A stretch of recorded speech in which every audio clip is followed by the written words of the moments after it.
Welcome back. The latest what is going on in the world. Biden has announced Americans' inflation, the cost of fuel prices which are rising up, shortages of food, and rising prices of practically everything in America and in Europe as well. You can blame Putin, considered as a tax. And you can blame it as a tax. If the Western collective imposed sanctions upon Russia due to the Ukraine arky-balaki thing, and they are losing ground, their puppet friend Zelensky is asking for more money and weapons, and sanctions are not hurting Russia. Their economy is doing pretty well for a war economy.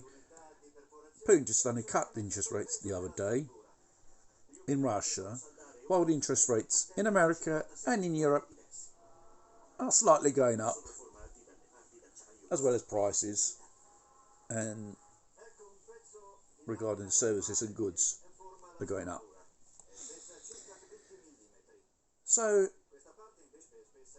the blame game is typically used by as a stratagem of those who are incompetent and then irresponsible in office when they're governing, whatever level they are, whether it's a national government or other governments, basically. And Americans, well,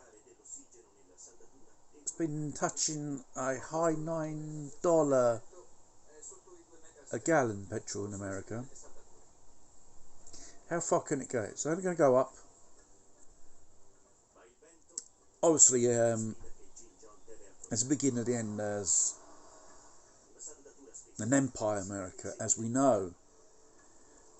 It's due to these so-called neocons, socialist, Marxist, globalist freaks, psychopaths, whatever you can call them, are practically ruining a nation with green issues. We must save the planet.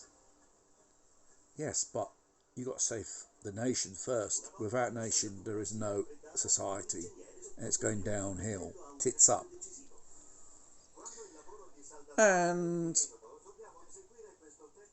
probably may have heard about that Ukraine spokesperson for human rights, which was in parliamentary office there, Kiev. Well, she got sussed out because she's been talking about a load of crap of so-called legend atrocities done by the Russian military upon Ukraine civilians. Even the mass media, the psychic of these globalists and these OGMs or non-government organisations are realising the lies are practically exaggerated. Their fourth Ukrainian parliament has gave it a sack. But in an interview on one of those online tabloids, Ukraine, she said the lies were used to obtain more weapons and money from the West and NATO and America. And she also said she lied to the Italian Foreign Commission because the political movement Five Star in Italy were reluctant to support the send weapons or not. As soon as they heard the crap she said, oh yes, yeah, we shall send weapons and whatever you want there. And she admitted as well. It was all a stratagem to get more money out of the West, NATO and America, to keep this senseless war going. And practically they're losing ground because the bridge in that area, land bridge, which the Russians made, is ready. So the Russians can move in. But what's the point of sending troops and military divisions in to attack? You can practically surround slowly these Ukrainians, which have no supply of ammunition, food, or other types of necessities which they need to fight the Russians. Slowly the Russians will circle them. First they will open up some type of corridor for people to escape, like they've done so far. So they're practically isolated, the Ukrainian forces.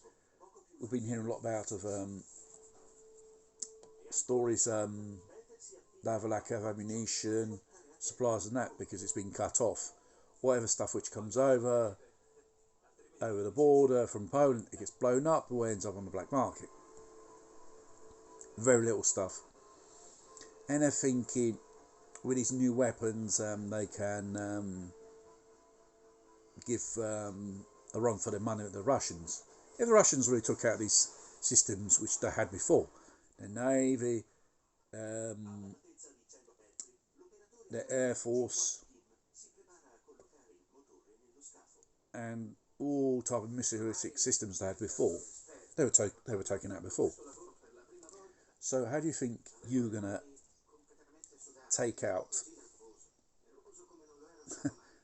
with a handful of rocket launchers, Russian artillery or contraoffensive?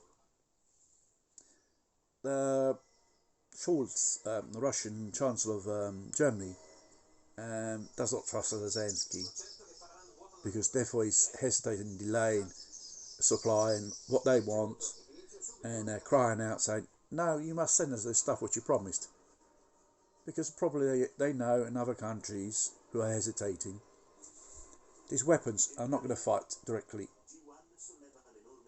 the Russian military force. They're going to use these long-range missiles probably to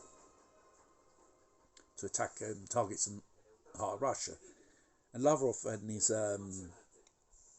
minister, Shoigu, which is the minister for defence in Russia, did warn, if they attack targets in Donbass with these missiles, or even in the heart of Russia, we should attack centres of decisions. It wasn't referring to Kiev, it was referring to targets outside of Ukraine. We could be talking about Washington, could be talking about Brussels, where there is HQ of the NATO in Europe there. So they continue to poke the Russian bear and provoke it. When you're really getting pissed off, it's going to be pretty angry, and it's going to be pretty aggressive in retaliation. They're probably expecting some type of retaliation, so they can justify the strike back.